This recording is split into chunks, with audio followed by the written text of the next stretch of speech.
الرجيم أما بعد فأعوذ بالله من الشيطان الرجيم بسم الله الرحمن الرحيم لقد من الله على المؤمنين إذ بعث فيهم رسولا من أنفسهم يتلو عليهم آياته ويزكيهم ويعلمهم الكتاب والحكمة وإن كانوا لفي ضلال مبين صدق الله العظيم. نہ ہو جب تک اصول زندگی قرآنی، نہ ہو جب تک اصول زندگی قرآنی، نہیں ممکن مساوات و اخوت کی فراوانی.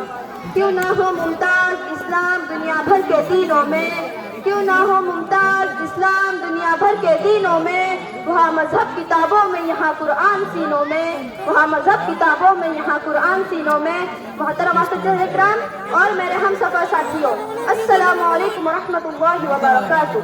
آج میری تقریر کا موضوع ہے قرآن کتاب انقلاب. سامعین گرامی، کچھ دیر کے لیے اپنے حال سے رشت توڑ کر ان بھگتی دوڑتی گاڑیوں اور ترقی یافتہ دور سے نظریں ہٹا کر 15 صدیاں پیچھے لوٹ جائے، تاریخ کے صفحات کے والے، اور دیکھیں دنیا میں کیا تھا. ظلمت ہی ظلمت تھی، اندھیرا ہی اندھیرا تھا، ظلم ستم کا دور دورہ تھا، شور و جفا عام تھا، شراب نوشی اور زناکاری معیوب نہ تھی. انسان کے خون کا پیاسا تھا، بچیوں کو زندہ دربار کیا جاتا تھا. عورت حیوانوں کی سی زندگی بسر کرنے پر مجبور تھی. کمزوروں اور ضعیفوں کا کوئی انسان حال نہ تھا. جس کی لاٹھی اس کی بھینس کا قانون تھا. قبائلی لڑائیاں سال ہر سال تک جاری رہتی تھی. انتقام کا سلسلہ جاری رہتا تھا. افراتفری تھی، اضطراب تھے، بے چینی تھی، بدی کا رش تھا اور بے حیائی کا غلبہ تھا. انسانیت کا ٹمٹماتا ہوا چراغ بجھنے کو تھا. وہ رب جو خزاں میں بہار پیدا کرتا ہے، وہ رب جو ظلمت شب کے بعد نور اظہار پیدا کرتا ہے، وہ رب جو قحط سالی میں کہلاتے انسانوں، بلبلاتے حیوانوں اور تڑپتے ہوئے کیڑوں مکوڑوں پر رحم کیے ہوئے بارش برساتا ہے. اسی رب کو جو میرا آپ کا ہر شے کا رب ہے، اسے اشرف المخلوقات کے حیوانوں سے بدتر حالت پر رحم آ گیا اور اس نے کائنات میں ایک مقدس انسان رحمت للعالمین بنا کر بھیج دیا اور اپنے پیغمبر محمد صلی اللہ علیہ وسلم کو قرآن کی صورت میں انسانیت کا دستور دیا، ہدایت کا منشور دیا، راہ زندگی کا نور دیا. قرآن کی انقلابی تعلیمات نے انقلاب برپا کر دیا اور ایسا انقلاب کہ دنیا اس کی مثال لانے سے قاصر تھی.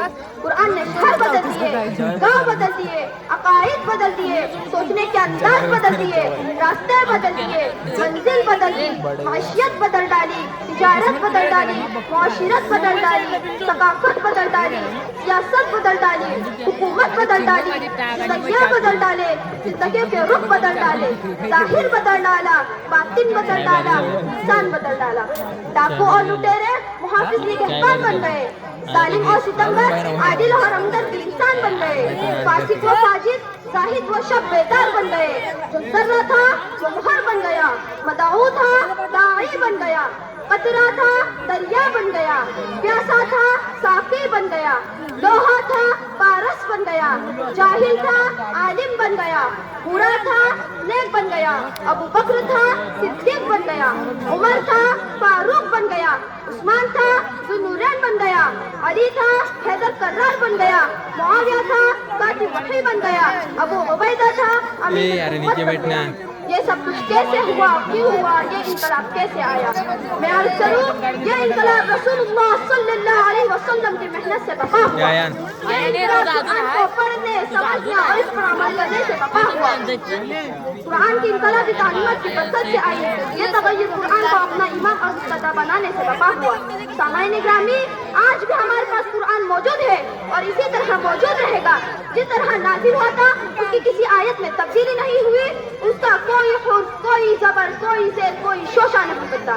لیکن ارے مسلمانوں، تم کتنے بد نصیب ہو، تمہارے گھر میں خزانہ ہے مگر تم دوسروں سے بھیک مانگتے پھر رہے ہو. تمہارے پاس روشنیوں کا مکہ ہے مگر تم امریکہ، روس، برطانیہ، چین اور فرانس سے روشنی مانگتے پھر رہے ہو. تمہارے سامنے آب شیریں کا دریا بہہ رہا ہے مگر تم آتش آتش کہہ کر پکار رہے ہو. ارے چھوڑ دو انگریزوں کی اسٹائل کو، ارے چھوڑ دو مغربی طرز زندگی کو، تم قرآن کو اپنا دامن تھام لو. سارا یورپ تمہارے قدموں میں آ گرے گا. جدید دنیا کسی نئے نظام کی تلاش میں ہے. ارے اٹھو اور اس کے سامنے پرانا نظام پیش کرو. افسوس تم پر کہ تم خزانے کے سب بنے بیٹھے ہو. نہ خود قرآن سے فائدہ اٹھاتے ہو، نہ دنیا کے استفادہ کے لیے اسے دنیا کے سامنے پیش کرتے ہو.